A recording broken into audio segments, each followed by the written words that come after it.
आज जो कहानी हम आपको सुनाने जा रहे हैं वो है कॉल गर्ल। मैं दफ्तर के टूर पर मुंबई गया था। कंपनी का काम तो 2 दिन का ही था, पर मैंने बॉस से मुंबई में 1 दिन की छुट्टी बिताने की इजाजत ले ली थी। तीसरे दिन शाम की फ्लाइट से मुझे कोलकाता लौटना था। कंपनी ने मेरे ठहरने के लिए एक 4 सितारा होटल बुक कर दिया था। होटल काफी अच्छा था। मैं चेक इन कर 10वीं मंजिल पर अपने कमरे की ओर गया। मेरा कमरा काफी बड़ा था। कमरे के दूसरे छोर पर शीशे के दरवाजे के उस पार लहरा रहा था अरब सागर। थोड़ी देर बाद ही मैं होटल की लॉबी में सोफे पर जा बैठा। मैंने वेटर से कॉफी लाने को कहा और एक मैगजीन उठाकर उसके पन्ने यों ही तस्वीरें देखने के लिए पलटने लगा। थोड़ी देर में कॉफी आ गई तो मैंने चुस्की ली। तभी एक खूबसूरत लड़की मेरे बगल में आकर बैठी। वह अपने आप से कुछ बके जा रही थी। उसे देखकर कोई भी कह सकता था कि वह गुस्से में थी। मैंने थोड़ी हिम्मत जुटाकर उससे पूछा, कोई दिक्कत? आपको इससे क्या लेना देना? आप अपना काम कीजिए। उसने रूखा सा जवाब दिया। कुछ देर में उसका बड़बड़ाना बंद हो गया था। थोड़ी देर बाद मैंने ही दोबारा कहा, बगल में मैं कॉफी पी रहा हूं और तुम ऐसे ही उदास बैठी हो, अच्छा नहीं लग रहा है। पर मैंने तुम कहा तुम्हें बुरा लगा हो तो माफ करना। नहीं, मुझे कुछ भी बुरा नहीं लगा। माफी तो मुझे मांगनी चाहिए, मैं थोड़ा ज्यादा बोल गई आपसे। इस बार उसकी बोली में थोड़ा अदब लगा तो मैंने कहा, इसका मतलब कॉफी पीने में तुम मेरा साथ दोगी। और उसके कुछ बोलने के पहले ही मैंने वेटर को इशारा करके उसके लिए भी कॉफी लाने को कहा। वह मेरी ओर देखकर मुस्कुराई। मुझे लगा कि मुझे शुक्रिया करने का उसका यही अंदाज था। वेटर उसके सामने कॉफी रखकर चला गया। उसने कॉफी पीना भी शुरू कर दिया था। लड़की बोली, कॉफी अच्छी है। उसने जल्दी से कप खाली करते हुए कहा, मुझे चाय या कॉफी गरम ही अच्छी लगती है। मैं भी अपनी कॉफी खत्म कर चुका था। मैंने पूछा, किसी का इंतजार कर रही हो? उसने कहा, हाँ भी ना भी, बस समझ लीजिए कि आप ही का इंतजार है। और बोलकर वह हंस पड़ी। मैं उसके जवाब पर थोड़ा चौंक गया। उसी समय वेटर कप लेने आया तो मुस्कुराकर कुछ इशारा किया जो मैं नहीं समझ पाया था। मैंने लड़की से कहा, तुम्हारा मतलब मैं कुछ समझा नहीं, सब कुछ यहीं जान लेंगे, क्यों ना आराम से चलकर बातें करें। बोलकर वह खड़ी हो गई। फिर जब हम लिफ्ट में थे तब मैंने फिर पूछा, तुम गुस्से में क्यों थी? पहले रूम में चले, फिर बातें होंगी। हम दोनों कमरे में आ गए थे। वह अपना बैग और मोबाइल फोन टेबल पर रखकर सोफे पर आराम से बैठ गई। मैंने फिर उससे पूछा कि शुरू में वह गुस्से में क्यों थी, तो जवाब मिला, इसी फ्लोर पर दूसरे छोर के रूम में एक बूढ़े ने मूड खराब कर दिया। वह कैसे? बूढ़ा 50 के ऊपर का होगा। मुझसे अननेचुरल डिमांड कर रहा था। उसने कहा कि इसके लिए मुझे एक्स्ट्रा पैसे देगा। ये मेरे लिए नामुमकिन बात थी और मैंने उसके पैसे भी फेंक दिए। मुझे तो उसकी बातें सुनकर एक जोर का झटका लगा और मुझे लॉबी में वेटर का इशारा समझ में आने लगा था। फिर भी उससे नाम पूछा तो वह उलटे मुझसे ही पूछ बैठी, आप मुंबई के तो नहीं लगते, आप यहाँ किस लिए आए हैं और मुझसे क्या चाहते हैं? मैं तो बस टाइम पास करना चाहता हूँ, कंपनी के काम से आया था, वह पूरा हो गया, अब जो मर्जी वह करूँ। मुझे कल शाम की फ्लाइट से लौटना है। पर अपना नाम तो बताओ। मुझे काल गर्ल कहते हैं। वो तो मैं समझ सकता हूँ, फिर भी तुम्हारा नाम तो होगा। हर बार काल गर्ल कहकर तो नहीं पुकार सकता। लड़की दिलचस्प लगती हो। जी चाहता है कि तुमसे ढेर सारी बातें करूं रात भर। आप मुझे प्रिया नाम से पुकार सकते हैं, पर आप रात भर बातें करें या जो भी, रेट तो वही होगा। पर बूढ़े वाली बात नहीं, पहले ही बोल देती हूं। लड़की बोली। मैं भी अब उसे समझने लगा था। मुझे तो सिर्फ टाइम पास करना था और थोड़ा ऐसी लड़कियों के बारे में जानने की जिज्ञासा थी। मैंने उससे पूछा, कुछ कोल्ड ड्रिंक वगैरह मंगाऊं? मंगा लो। प्रिया बोली, हाँ, कुछ सीख कबाब भी चलेगा। तब तक मैं नहा लेती हूँ। बाथरूम में गाउन भी है, यह तो और अच्छी बात है, क्योंकि हमाम से निकलकर लड़कियां अच्छी लगती हैं। क्यों, अभी अच्छी नहीं लग रही क्या? प्रिया ने पूछा। नहीं, वह बात नहीं है, नहाने के बाद और अच्छी लगोगी। मैंने रूम बॉय को बुलाकर कबाब लाने को कहा। प्रिया बाथरूम में थी। थोड़ी देर बाद ही रूम बॉय कबाब लेकर आ गया था। मैंने 2 लोगों के लिए डिनर भी ऑर्डर कर दिया। इसके बाद मैं न्यूज़ देखने लगा। तभी बाथरूम से प्रिया निकली। दूधिया सफेद गाउन में वह सच में और अच्छी दिख रही थी। गाउन तो थोड़ा छोटा था ही, साथ में प्रिया ने उसे कुछ इस तरह ढीला बांधा था कि उसके उभार दिख रहे थे। प्रिया सोफे पर आकर बैठ गई। और मैंने कहा था ना कि तुम नहाने के बाद और भी खूबसूरत लगोगी। प्रिया और मैंने कोल्ड ड्रिंक ली और बीच बीच में हम कबाब भी ले रहे थे। मैंने कहा, कबाब है और शबाब है तो सामान भी लाजवाब है। अगर आपकी पत्नी को पता चले कि यहाँ क्या समा है तो फिर क्या होगा? सवाल तो डरावना है, पर इसके लिए मुझे काफी सफर तय करना होगा, हो सकता है ताउम्र। कल शाम की फ्लाइट से आप जा ही रहे हैं। मैं जानना चाहती हूँ कि आखिर मर्दों के ऐसे चलन पर पत्नी की सोच क्या होती है। पर मेरे साथ ऐसी नौबत नहीं आएगी। क्यों? मैंने कहा, क्योंकि मैं अपनी पत्नी को खो चुका हूँ। 27 साल का था जब मेरी शादी हुई थी और 5 साल बाद ही उसकी मौत हो गई थी पीलिया के कारण। उसको गए 2 साल हो गए हैं। ओह सो सॉरी, बोलकर अपनी प्लेट छोड़कर वह मेरे ठीक सामने आकर खड़ी हो गई थी और आगे कहा, तब तो मुझे आपका मूड ठीक करना ही होगा। प्रिया ने अपने गाउन की डोरी की गांठ जैसे ही ढीला भर किया था कि जो कुछ मेरी आंखों के सामने था देखकर मेरा मन कुछ पल के लिए बहुत विचलित हो गया था। मैंने इस पल की कल्पना नहीं की थी, न ही मैं ऐसे हालात के लिए तैयार था। फिर भी अपने आप पर काबू रखा। तभी डोर बेल बजी तो प्रिया ने अपने को कंबल से ढक लिया था। डिनर आ गया था। रूम बॉय डिनर टेबल पर रख कर चला गया। प्रिया ने कंबल हटाया तो गाउन का अगला हिस्सा वैसे ही खुला था। प्रिया ने कहा, टेबल पर मेरे बैग में कुछ सामान पड़े हैं, आपको यहीं से दिखता होगा। आप जब चाहें इसका इस्तेमाल कर सकते हैं। आपका मूड भी तरोताजा हो जाएगा और आपके मन को शायद इससे थोड़ी राहत मिले। जल्दी क्या है, सारी रात पड़ी है। हाँ, अगर कल दोपहर तक फ्री हो तो और अच्छा रहेगा। इतना कहकर मैं भी खड़ा होकर उसके गाउन की डोर बांधने लगा तो वह बोली, मेरा क्या, मुझे पैसे मिल गए। आप पहले आदमी हैं जो शबाब को ठुकरा रहे हैं। वह सीधी सी से आपने दोबारा शादी की और आपका कोई बच्चा, पनी भी बहुत पर्सनल हो चली थी, पर मुझे बुरा नहीं लगा था। मैंने उससे पूछा, डिनर लोगी क्या? अभी थोड़ा रुक सकते हैं, तब तक कुछ बातें करते हैं। ओके, अब पहले तुम बताओ, तुम्हारी उम्र क्या है और तुम ये सब क्यों करती हो? पहली बात, लड़कियों से कभी उम्र नहीं पूछते हैं। मैं थोड़ा हंस पड़ा। तभी उसने कहना शुरू किया, ठीक है, आपको मैं अपनी सही उम्र बता ही देती हूँ। अभी मैं 21 साल की हूँ। मैं सच बता रही हूँ। और कुछ लोगी? अभी और नहीं। आपके दूसरे सवाल का जवाब थोड़ा लंबा होगा, वह भी बता दूंगी, पर पहले आप बताएं कि आपने फिर शादी की। आपकी उम्र भी ज्यादा नहीं लगती है। मैंने उसका हाथ अपने हाथ में ले लिया और कहा, मैं अभी 34 साल का हूँ। मेरा कोई बच्चा नहीं है। डॉक्टरों ने सारे टेस्ट लेकर के बता दिया है कि मुझ में पिता बनने की ताकत ही नहीं है।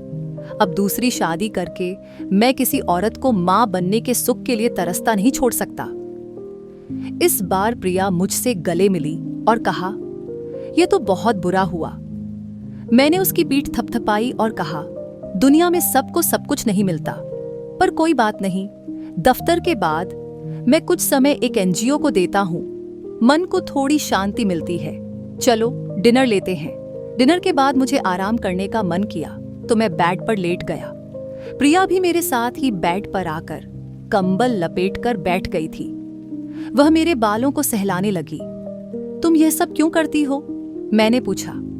कोई अपनी मर्जी से यह सब नहीं करता। कोई ना कोई मजबूरी या वजह इसके पीछे होती है। मेरे पापा एक प्राइवेट मिल में काम करते थे। एक एक्सीडेंट में उनका दायां हाथ कट गया था। कंपनी ने कुछ मुआवजा देकर उनकी छुट्टी कर दी। माँ भी कुछ पढ़ी लिखी नहीं थी। मैं और मेरी छोटी बहन स्कूल जाते थे। माँ 3-4 घरों में खाना बनाकर कुछ कमा लेती थी, किसी तरह गुजर हो जाती थी। पर पापा को घर बैठे शराब पीने की आदत पड़ गई थी। जमा पैसे खत्म हो चले थे।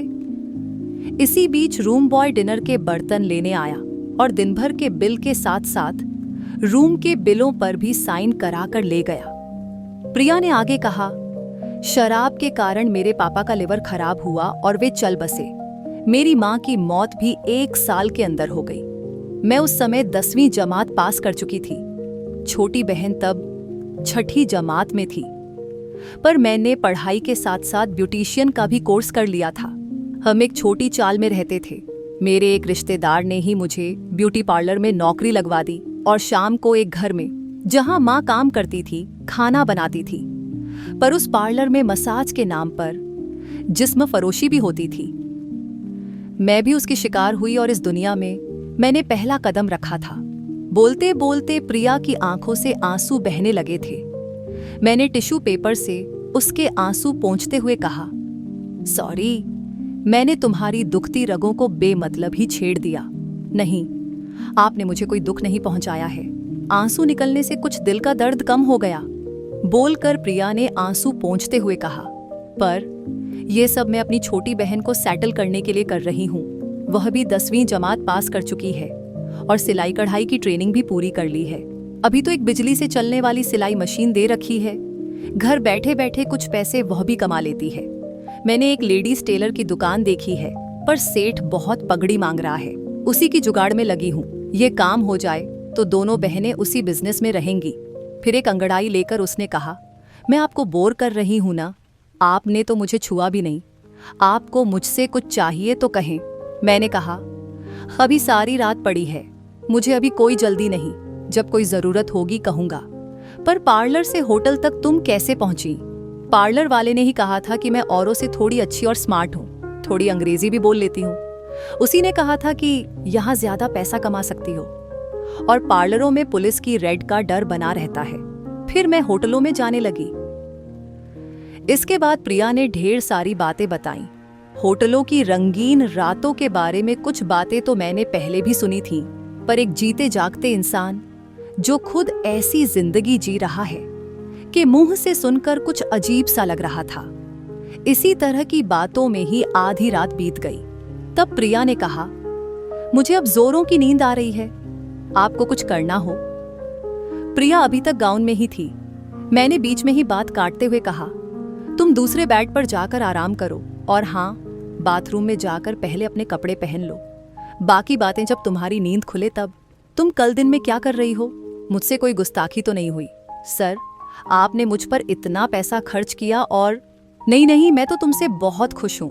अब जाओ अपने कपड़े बदल लो। मैंने देखा कि जिस लड़की में मेरे सामने बिना कुछ कहे गाउन खोलने में जरा भी संकोच नहीं था, वही अब कपड़े पहनने के लिए शर्मसार हो रही थी। प्रिया ने गाउन के ऊपर चादर में अपने पूरे शरीर को इतनी सावधानी से लपेटा कि उसका शरीर पूरी तरह ढक गया था और वह बाथरूम में कपड़े पहनने चली गई। थोड़ी देर बाद वह कपड़े बदल कर आई और मेरे माथे पर किसकर गुड नाइट कहकर अपने बेड पर जाकर सो गई। सुबह जब तक मेरी नींद खुली, प्रिया फ्रेश होकर सोफे पर बैठी अखबार पढ़ रही थी। मुझे देखा तो गुड मॉर्निंग कहकर बोली, सर, आप फ्रेश हो जाएं या पहले चाय लाऊं? हाँ, पहले चाय ही बना दो, मुझे बैड टी की आदत है। और क्या तुम शाम 5 बजे तक फ्री हो?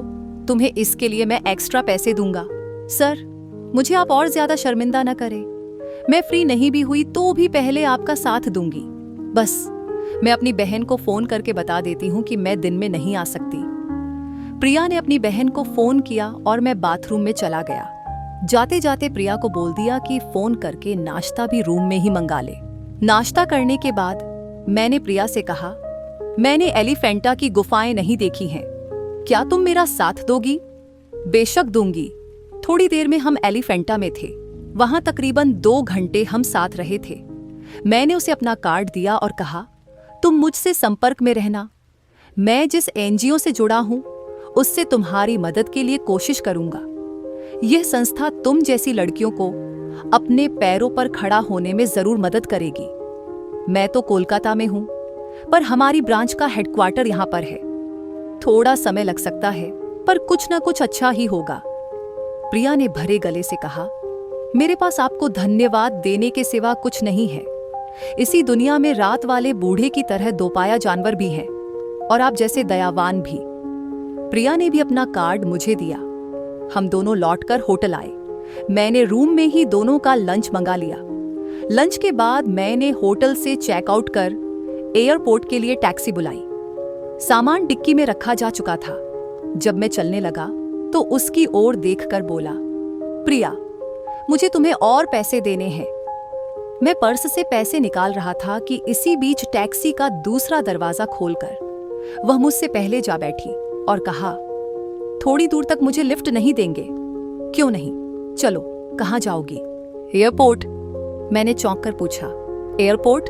क्यों, क्या मैं एयर ट्रैवल नहीं कर सकती? और आगे से आप मुझे मेरे असली नाम से पुकारेंगे। मैं पायल हूँ। और कुछ देर बाद हम एयरपोर्ट पर थे। अभी फ्लाइट में कुछ वक्त था। उससे पूछा, तुम्हें कहाँ जाना है? बस यहीं तक आपको छोड़ने आई हूँ, पायल ने मुस्करा कर कहा। मैंने उसे और पैसे दिए तो वह रोते रोते बोली, मैं तो आपके कुछ काम ना आ सकी, यह पैसे आप रख लें। पायल, तुमने मुझे बहुत खुशी दी है। सबका भला तो मेरे बस की बात नहीं है। अगर मैं एनजीओ की मदद से तुम्हारे कुछ काम आऊं तो वह खुशी शानदार होगी। ये पैसे तुम मेरा आशीर्वाद समझकर रख लो। और मैं एयरपोर्ट के अंदर जाने लगा तो उसने झुककर मेरे पैरों को छुआ। उसकी आंखों से आंसू बह रहे थे, जिनकी 2 बूंदें मेरे पैरों पर भी गिरी। मैं कोलकाता पहुंचकर मुंबई और कोलकाता दोनों जगह के एनजीओ से लगातार पायल के लिए कोशिश करता रहा। बीच बीच में पायल से भी बात होती थी। तकरीबन 6 महीने बाद मुझे पता चला कि एनजीओ से पायल को कुछ पैसे ग्रांट हुए हैं और कुछ उन्होंने बैंक से कम ब्याज पर कर्ज दिलवाया है। एक दिन पायल का फोन आया। वह भर्राई आवाज में बोली, सर, आपके पैर फिर छूने का जी कर रहा है। परसों मेरी दुकान का उद्घाटन है। ये सब आपकी वजह से हुआ है। आप आते तो दोनों बहनों को आपके पैर छूने का एक और मौका मिलता। इस बार तो मैं नहीं आ सकता, पर अगली बार जरूर मुंबई आऊंगा तो सबसे पहले तुम दोनों बहनों से मिलूंगा। आज मुझे पायल से बात करके बेशुमार खुशी का एहसास हो रहा है और मन थोड़ा संतुष्ट लग रहा है। अगर आपको ये कहानी अच्छी लगी हो तो वीडियो को लाइक और शेयर और चैनल को सब्सक्राइब जरूर कीजिएगा। आपका हर एक लाइक और शेयर हमारे लिए मोटिवेशन है।